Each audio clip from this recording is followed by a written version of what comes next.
आज Doubtnut app download करें। Doubtnut पर अपने सभी गणित, रसायन विज्ञान, भौतिक विज्ञान और जीव विज्ञान के डाउट्स का करो सफाया। बस प्रश्न की फोटो खींचो, एक ही प्रश्न को क्रॉप करो और तुरंत वीडियो सोल्यूशन पाओ। अभी डाउनलोड करें। हमें दिया हुआ है कि एक छल्ला किसी नत समतल पर प्रथम बार बिना लुढ़के फिसलता है और दूसरी बार वो बिना फिसले लुढ़कता है, तो दोनों परिस्थितियों में उत्पन्न त्वरण का अनुपात कितना होगा, ये हमसे पूछा जा रहा है। विकल्प में मान दे दिए गए हैं, 1:1, दूसरा 2:1, तीसरा 7:5 या चौथे विकल्प में 4:1 के रूप में मान दिया हुआ है। कौन सा मान यहाँ पर सही होगा वो हमें समझना है। सबसे पहले हम कंडीशन देख लेते हैं कि एक छल्ला किसी नत समतल पर किस प्रकार से रखा हुआ है। एक नत समतल अगर हमने लिया तो नत समतल जो क्षैतिज से थीटा कोण पर झुका हुआ है अनतल के रूप में एक छल्ला वहां पर रखा हुआ है। छल्ले के लिए अगर हम उसकी त्रिज्या को प्रदर्शित करें तो इसे कैपिटल आर से हम प्रदर्शित कर रहे हैं, ठीक है, और इसका द्रव्यमान हम कैपिटल एम लेते हैं। अब जो कैपिटल एम द्रव्यमान और आर त्रिज्या का वृत्तीय छल्ला जब यहाँ गिरता है नीचे की तरफ, तो नीचे की तरफ गिरते हुए उसका त्वरण क्या होगा, उसका दोनों स्थितियों पर त्वरण का मान ए होगा, ठीक है। एक के रूप में हमने प्रदर्शित कर रखा। उसका भार कितना होता है, उसका भार यहाँ पर अगर हम बताएं तो वो mg के रूप में प्रस्तुत होगा। अब देखिए थीटा कोण से झुके हुए होने के कारण यहाँ पर अगर हम इस पर लगने वाले भार को देखें तो ये भी इस दिशा पर mg यहाँ पर बनेगा साइन थीटा के रूप में। साइन थीटा हमने लिया, ठीक है। क्यों? क्योंकि इसकी दिशा अगर यहाँ से हम अंदर की तरफ ले रहे हैं तभी कोण हमारे पास थीटा है और थीटा के रूप में इसका मान यहाँ पर बनता है mg cos थीटा के रूप में, ठीक है। तो ये इतना मान तो हमारे पास बन गया। अब इसके आधार पर इस पर लगने वाले बल को देखें, ठीक है। तो अगर ये नीचे की तरफ जा रहा है, पहली कंडीशन हम लेते हैं कि वो केवल वो घूर्णन करते हुए नीचे जाता है, केवल घूर्णन, ठीक है। यहाँ पर जो मतलब स्लिप की कंडीशन, ठीक है, स्लिप की कंडीशन यहाँ पर नहीं होती है, ये पहली कंडीशन हमारे पास है। तब वो अगर घूर्णन करते हुए नीचे आ रही है तो ये बिंदु ओ के परितः वो घूर्णन करेगी, बिंदु ओ के परितः अगर वो घूर्णन करेगी तो यहाँ पर हम कह सकते हैं कि उस पर लगने वाला बल, ठीक है, उस पर लगने वाला बल का जो प्रभाव होता है बल आघूर्ण के रूप में टाउ के रूप में।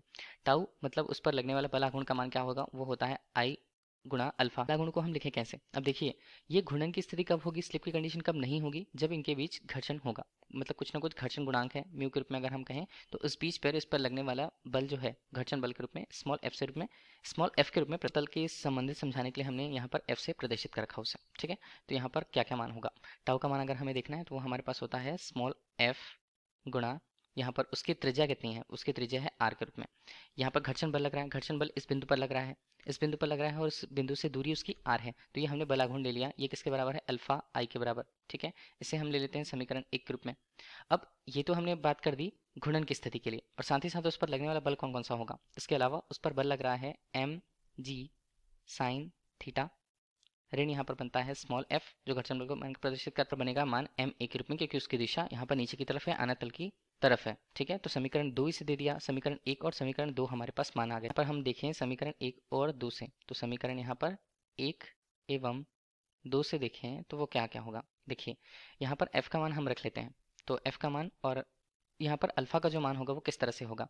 देखिए हमें त्वरण निकालना है, a के मान, a का मान निकालना है, तो ये होता है रेखी कोणीय त्वरण और यहाँ पर जो त्रिज्या होती है उसके गुणनफल के बराबर, ठीक है, रेखीय त्वरण का मान। तो रेखीय त्वरण का मान हमें निकालना है, तो mg के रूप में हम यहाँ पर देखें तो mg यहाँ पर बनता है साइन थीटा के रूप में, और नीचे एफ आर का मान देखें तो एफ का मान यहाँ पर क्या बनेगा, एफ का मान बनेगा अल्फा, अल्फा के रूप में इसका मान बनता है ए बटे यहाँ पर कैपिटल आर के रूप में, ठीक है। अल्फा का मान हमने ले लिया, यहाँ पर बनेगा आई का मान, और आर का मान तो यहाँ पर आया ही है, तो आर भी यहाँ पर हो गया, और ये मान किसके बराबर है, ये मान बराबर है एम ए के रूप में। इस तरह से मान क्या होगा, इस तरह से मान होगा एम जी साइन थीटा के रूप में, और बराबर यहाँ पर बनता है एम ए धन आई ए बटे आर स्क्वायर के रूप में मान, ठीक है। तो अगर हम m का मान यहाँ पर देखें, इस बीच पर केवल a त्वरण का मान निकालना है, तो a के रूप में इसका मान हमारे पास बनता है g साइन थीटा बटे 1 धन यहाँ पर बनेगा i बटे m यहाँ पर r स्क्वायर के रूप में, m यहाँ पर कैपिटल है, में ध्यान दीजिएगा, ठीक है। और ये त्वरण का मान उस छल्ले के लिए उसके घूर्णन की स्थिति के लिए, केवल घूर्णन की स्थिति जब उसमें फिसलना या स्लिप की कंडीशन ना हो, ठीक है। तो अगर हम इसे दिखना चाहें तो A1 के रूप में लिख सकते हैं, ठीक है। अब यहाँ पर हमें मान निकालना होगा किस तरह से, I का मान किसके बराबर होता है, I का मान यहाँ पर बराबर होता है एम के स्क्वायर के रूप में। के का मान हम यहाँ पर इंट्रोड्यूस क्यों किए, के का मान यहाँ पर इंट्रोड्यूस करने का मतलब ये है कि अगर वो जो छल्ला है वो अगर घूम रहा है, वृत्त यहाँ पर घूर्णी गति कर रहा है, तो वो अपने केंद्र के परितः घूर्णी गति नहीं कर रहा है, साथ ही साथ वो एक और बिंदु जो स्पर्श है, स्पर्श बिंदु, उसके परितः भी वो घूर्णन गति कर रहा है। ठीक है, तो इस तरह से हमें के का मान निकालना पड़ा। तो अब यहाँ पर हम मान को देखें तो अभी समीकरण इसे दे देते हैं समीकरण 3 के रूप में। ठीक है, और समीकरण 3 से ही आगे बढ़ते हैं। यहाँ पर बनता है a1 का मान है यहाँ पर g साइन थीटा बटे यहाँ पर मान आएगा a का एक धन यहाँ पर बनता है m के स्क्वायर और नीचे भी बनता है m आर स्क्वायर के रूप में। ठीक है, तो यहाँ पर a1 का मान हमारे लिए कितना होगा, a1 का मान हमारे लिए होगा g साइन थीटा के रूप में बटे हम नीचे देखें तो एक धन यहाँ पर बनता है के स्क्वायर। इतना तो हमने ले लिया और इसे ले लेते हैं समीकरण यहाँ पर समीकरण 4 के रूप में। ठीक है, अब देखिए हमारे पास एक कंडीशन, लास्ट कंडीशन ये बच गई, ये घूर्णन की कंडीशन के लिए था।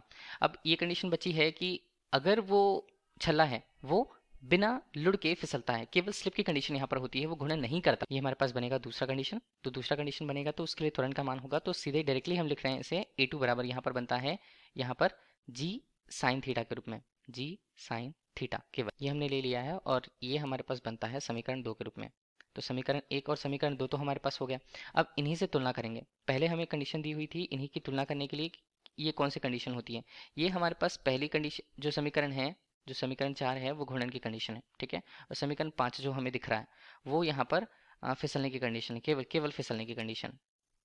ठीक है, तो इन दोनों के बीच ही हमें निकालना था अनुपात। तो समीकरण यहाँ पर 5 भाग समीकरण 4 से करते हैं। ठीक, तो यहाँ पर क्या बनेगा मान, यहाँ पर बनेगा मान a2 बटे a1 के रूप में। बराबर मान क्या है, बराबर मान है g साइन थीटा बटे, अगर हम नीचे देखें तो ये हमारे पास बनता है g साइन थीटा बटे 1 प्लस के स्क्वायर बटे आर स्क्वायर के रूप में। हम मान को लिखेंगे यहाँ पर क्या बनेगा, के स्क्वायर बटे आर स्क्वायर के रूप में यहाँ पर मान जी साइन थीटा कट गया। तो a2 का मान बटे a1 का मान, अगर हमें इसका अनुपात चाहिए होगा, होता है i बटे m के रूप में, k का मान i बटे m के रूप में, इसका होगा यहाँ पर वर्ग। ठीक है, बटे हम करें तो ये हमारे पास बनता है आर स्क्वायर के रूप में। ठीक, तो ये मान हमारे पास हुआ, तो इसे हम लिखेंगे a2 बटे a1 के रूप में। एक प्लस यहाँ पर मान बनता है i बटे m, i बटे m के रूप में मान, i का मान कितना है किसी छल्ले के लिए, उसका मान होता है 2 बटे 5, m यहाँ पर बनेगा r स्क्वायर के रूप में। ठीक, नीचे हमारे पास बच जा रहा है मान क्या, नीचे हमारे पास बच जा रहा है m r स्क्वायर के रूप में, m r स्क्वायर भी कट गया, 2 बटे 5 यहाँ पर है और 1 के साथ यहाँ पर जोड़ा गया है इसे। तो a2 बटे a1 का मान हमारे पास हल करने के बाद आ रहा है 7 बटे 5 के रूप में। यही हमारे लिए इस प्रश्न का उत्तर होगा। ठीक है, a2 बटे a1 के रूप में 7 बटे 5 का मान। तो यही हमें अनुपात के रूप में पूछा गया था, मान कितना है। तो हमारे पास ये किस में मिल रहा है, ये हमें मिल रहा है विकल्प सी पर। तो विकल्प सी इस प्रश्न का सही उत्तर है। धन्यवाद।